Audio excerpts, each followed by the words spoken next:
탈출기의 말씀입니다. 그 무렵 모세는 미디안의 사제인 장인 이트로의 양떼를 치고 있었다. 그는 양떼를 몰고 광야를 지나 하느님의 산 호렙으로 갔다. 주님의 천사가 떨기나무 한가운데로부터 솟아오르는 불꽃 속에서 그에게 나타났다. 그가 보니 떨기가 불에 타는데도 그 떨기는 타서 없어지지 않았다. 모세는 내가 가서 이 놀라운 광경을 보아야겠다. 저 떨기가 왜 타버리지 않을까 하고 생각하였다. 모세가 보러 오는 것을 주님께서 보시고 떨기 한가운데에서 모세야 모세야 하고 그를 부르셨다. 그가 예 여기 있습니다 하고 대답하자 주님께서 말씀하셨다. 이리 가까이 오지 마라. 내가 서 있는 곳은 거룩한 땅이니 내 발에서 신을 벗어라. 그분께서 다시 말씀하셨다. 나는 내 아버지의 하느님, 곧 아브라함의 하느님, 이삭의 하느님, 야곱의 하느님이다. 그러자 모세는 하느님을 뵙기가 두려워 얼굴을 가렸다. 주님께서 말씀하셨다. 나는 이집트에 있는 내 백성이 겪는 고난을 똑똑히 보았고 작업 감독들 때문에 울부짖는 그들의 소리를 들었다. 정녕 나는 그들의 고통을 알고 있다. 그래서 내가 그들을 이집트인들의 손에서 구하여 그 땅에서 저 좋고 넓은 땅, 젖과 꿀이 흐르는 땅으로 데리고 올라가려고 내려왔다. 모세가 하느님께 아뢰었다. 제가 이스라엘 자손들에게 가서 너희 조상들의 하느님께서 나를 너희에게 보내셨다 하고 말하면 그들이 저에게 그분 이름이 무엇이오 하고 물을 터인데 제가 그들에게 무엇이라고 대답해야 하겠습니까? 하느님께서 모세에게 나는 있는 나다 하고 대답하시고 이어서 말씀하셨다. 너는 이스라엘 자손들에게 있는 나께서 나를 너희에게 보내셨다 하여라. 하느님께서 다시 모세에게 말씀하셨다. 너는 이스라엘 자손들에게 너희 조상들의 하느님, 곧 아브라함의 하느님, 이삭의 하느님, 야곱의 하느님이신 야훼께서 나를 너희에게 보내셨다 하여라. 이것이 영원히 불릴 나의 이름이며 이것이 대대로 기릴 나의 칭호이다. 주님의 말씀입니다. 주님 감사합니다.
바오로의 코린토 1서 말씀입니다.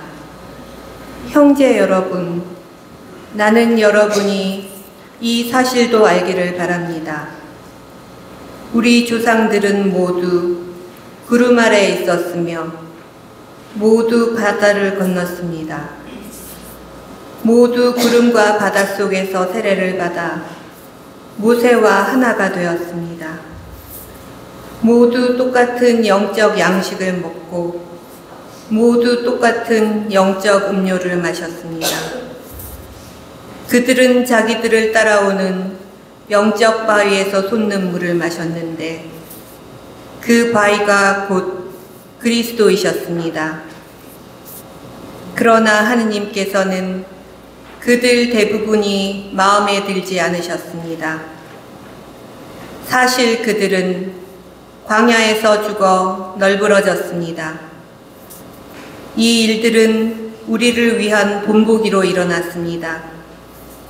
그들이 악을 탐냈던 것처럼 우리는 악을 탐내지 말라는 것입니다. 그들 가운데 어떤 자들이 투덜거린 것처럼 여러분은 투덜거리지 마십시오. 그들은 파괴자의 손에 죽었습니다. 이 일들은 본보기로 그들에게 일어난 것인데 세상 종말에 다다른 우리에게 경고가 되라고 기록되어 있습니다. 그러므로 서 있다고 생각하는 이는 넘어지지 않도록 조심하십시오. 주님의 말씀입니다. 주님 감사합니다.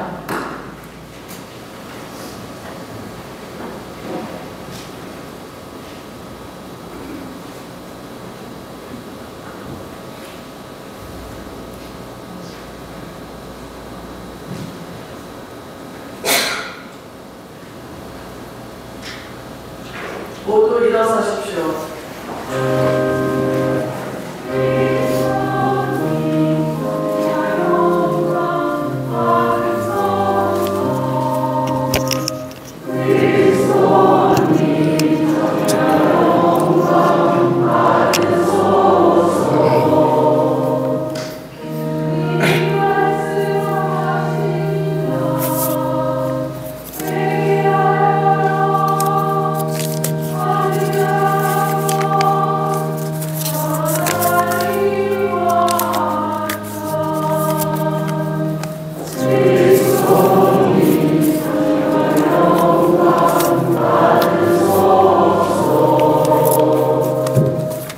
주님께서 여러분과 함께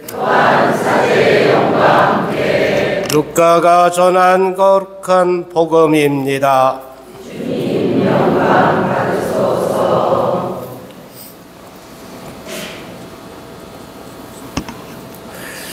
바로 그때 어떤 사람들이 와서 빌라도가 갈릴레아 사람들을 죽여 그들이 바치려던 제물을 피로 물들게 한 일을 예수님께 알렸다.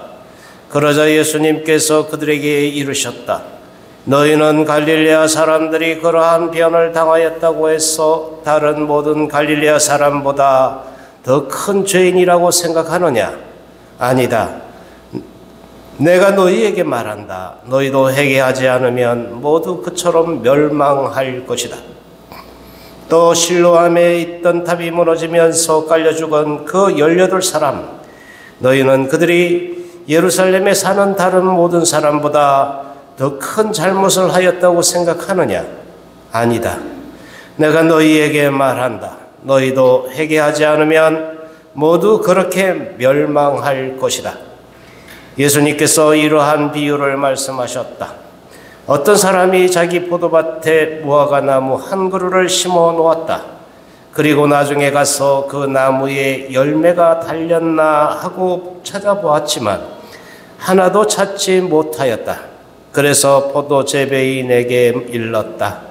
보게, 내가 3년째 와서 이 무화과 나무에 열매가 달렸나 하고 찾아보지만 하나도 찾지 못하네. 그러니 이것을 잘라버리게. 땅만 버릴 이유가 없지 않은가?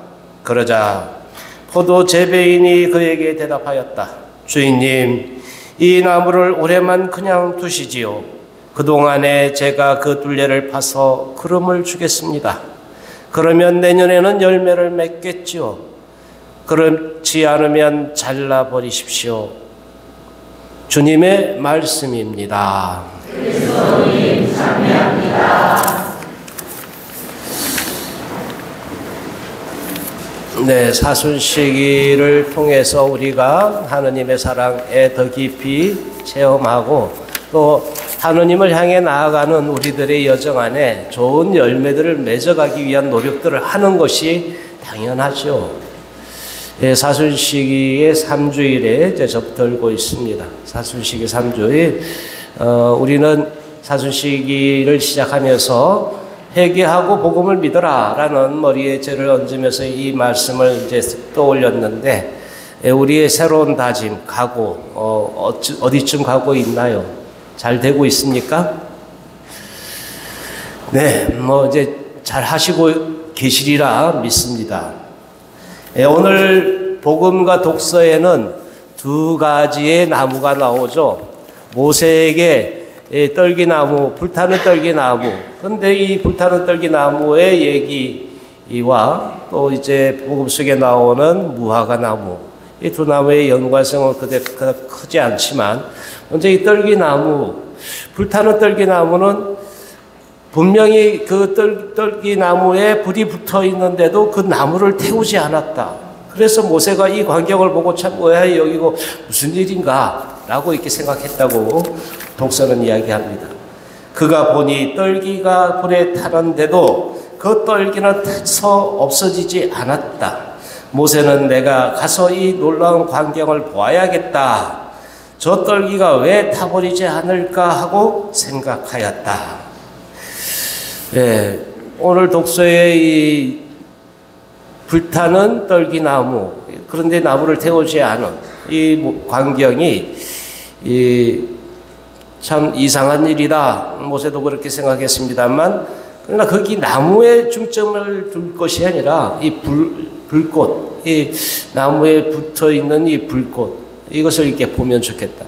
이 불꽃은 한편에서 하느님의 현현, 그 자리를 거룩하게 만드는 그 몫을 이렇게 이야기한다고 볼 수가 있겠습니다. 그러니까 불은 하느님이 그 나무를 거룩하게 만드는 것으로 드러내 보여주는 표징이 되는 것이죠. 자신을 잿더미로 만들어 버릴 수 있는 그 불이지만은 이 나무는 그 불을 받아들임으로써 몸에 얹혀지는 것을 기꺼이 받아들였던 이러한 모습들이 이 한편에서는 성모님과 함께 연동될 수 있는 부분이다. 성모님은 처녀의 몸으로 아기를 낳는 것, 그것 자체로 돌에 맞아 죽을 일이다. 그런데도 성모님은 그럼에도 그것을 받아들이고 구원 역사를 가능케 하셨다. 이렇게 이제 보면 성모님을 불타는 떨기나무에 비유될 수 있지 않을까 생각합니다. 여하튼 이 거룩하게 구별되는 이 나무와 달리 복음 속에 나오는 이 무화과, 열매 맺지 못하는 무화과 나무의 얘기가 또 나옵니다. 무화과는 그 꽃이 없죠. 그래서 무화과인 것이죠. 예, 꽃이 없어서. 나무에 꽃이 없다는 것은 그 화려함이 없는 것, 어찌 보면 기쁨이 크지 않은 것, 이렇게 볼 수 있는데, 이 무화과 나무는 특별히 포도밭에 심겨졌다고 그래요. 무려 3년 동안 돌봤는데, 그런데도 열매를 맺지 못하고 있다. 3년 동안 그 주인이 애써 가꿨는데도 열매 맺지 못하면 어떤 주인이 그 나무를 거기에다 가만히 두겠냐고. 포도밭은 사람들이 이제 굉장히 기름지고 또 이제 잘 관리하는 것이 마땅하기 때문에 이 무화과 나무는 불만이 없어요, 사실은. 잘 관리하고 또 영양도 많고 이러한 곳에 심겨진 무화과 한 그루, 특별히 택함을 받은 나무이기 때문에 불만거리가 없어야 되는데, 그런데도 열매를 맺지 못하고 있는 모습. 어찌 보면 우리 세례받은 모든 그리스도인들의 그런 모습일 수 있겠습니다. 하느님의 듬뿍 사랑을 많이 받으면서도 그러면서도 열매 맺지 못하고 있는 그런 신자가 있다면 바로 그 모습이 열매 맺지 못하고 있는 무화과 나무는 아니겠냐 이렇게 볼 수 있는 것이죠. 주인님, 이 나무를 올해만 그냥 두시지요. 그동안에 제가 그 둘레를 파서 걸음을 주겠습니다. 그러면 내년에는 열매를 맺겠죠. 이 제베인은 주인에게 이야기합니다. 그러니까 이 사순시기 동안 우리가 해야 될 부분들은 이 마지막 기회라고 생각하고 온갖 제베인이 노력했던 그 수고와 노력들을 해나가는 것처럼 우리도 그 열매 맺음을 위한 온갖 수고와 노력을 해나가는 것이 필요하지 않겠는가. 사순시기는 또 한편에서 회개의 시기이기도 하고 은총의 시기라고 불려지는데 이 은총의 시기 안에 우리가 행해야 될 것 또한 좋은 결심, 좋은 다짐으로 끝나는 것이 아니라 열매 맺음으로까지 가야 되지 않은가. 무화과는 이제 자신이 다른 환경에 놓여져 있는 것에 대해서 탓할 수 없습니다. 우리도 우리에게 주어진 그 여건들, 주님께서 우리에게 이만큼밖에 주시지 않았다 이렇게 이야기하는 것은 적절치 않은 것 같습니다. 황량한 돌밭에 이제 심겨진 것도 아니고 또 이제 들판에 이제 심겨진 것도 아닌 포도밭에 심겨진 우리로서의 모습을 들여다볼 수 있기를 바랍니다. 우리는 세례를 통해 하느님의 아들, 딸, 자녀가 되었습니다. 때때로 우리는 분에 넘치는 하나님의 사랑을 받고 있을 때로 느끼곤 합니다. 하느님께서 나를 속속들이 아신다는 것도 잘 알고 있습니다. 그런데도 열매 맺지 못한다면 우리는 또 다른 의미에서 열매 맺지 못하는 무화과 나무처럼 되지 않겠냐. 사랑하라고, 사랑의 결실을 맺으라고 우리를 부르시고 우리 안에 그러한 소명을 분명하게 주셨는데도 그러고 있지 못하다면 이 사순시기, 은총의 이 사순시기 동안 주님은 회개하라, 끊임없이 돌아오라, 그리고 열매 맺어라 라고 촉구하시는 그 목소리를 들어야 하겠습니다. 제베일은 아마 몇 배의 수고를 더 했을 거고 온갖 노력을 다해서 그 열매 맺을 수 있도록 온갖 조치를 다 하지 않았을까 생각합니다. 우리 또한 이 사순시기를 지내면서 우리의 영혼이 또 우리의 믿음이 그렇게 열매 맺는 믿음으로 나아갈 수 있는 모든 노력들을 할 수 있었으면 좋겠습니다. 열매는 잠시죠. 열매 맺음은 아주 잠깐이에요. 그런데 이 열매 맺음의 기쁨보다는 이 열매는 항상 누군가를 위해서 주어져 있다. 누군가를 위해서 방향되어져 있죠. 열매는 땅에 떨어지거나 아니면 사람에게 아니면 온갖 그 동물들에게 먹이로 또 주어지는 그것으로 기쁨을 얻게 됩니다. 누군가에게 이렇게 자신의 그 행복을 위해서, 자신의 기쁨을 위해서가 아니라 누군가에게 내어줌으로써의 기쁨을 얻고 행복을 얻는 경우도 있죠. 부모들도 자녀들을 위해서 내어주는 기쁨으로 행복을 느끼죠. 요리사들은 다른 사람들이 정말 기쁘게 맛있게 먹는 것을 보고 행복해합니다. 그러니까 열매 또한 누군가에게 그렇게 잘 쓰임을 받는 것으로 그 목적을 다 달성하는 것이라고 볼 수 있겠죠. 열매 맺는 일이란 원래 남을 위해서 있는 것이다. 그러니까 나를 위해서, 나의 행복을 위해서 열매 맺음이 아니라, 그러니까 내 안에 그것을 충족함으로써 이게 이제 열매 맺음이 아니라 누군가를 향해서 누군가를 행복하게 하고 기쁘게 하기 위한 그런 열매 맺음을 우리 또한 맺어야 되지 않겠냐. 이 사순시기는 그런 열매를 맺으라고 우리들에게 촉구하고 있다고 볼 수가 있을 것입니다. 이 사순시기, 은총의 시기인 이 사순시기, 이 더 좋은 열매들을 맺어가는 그런 여러분들의 사순시기가 되기를 기도합니다. 아멘.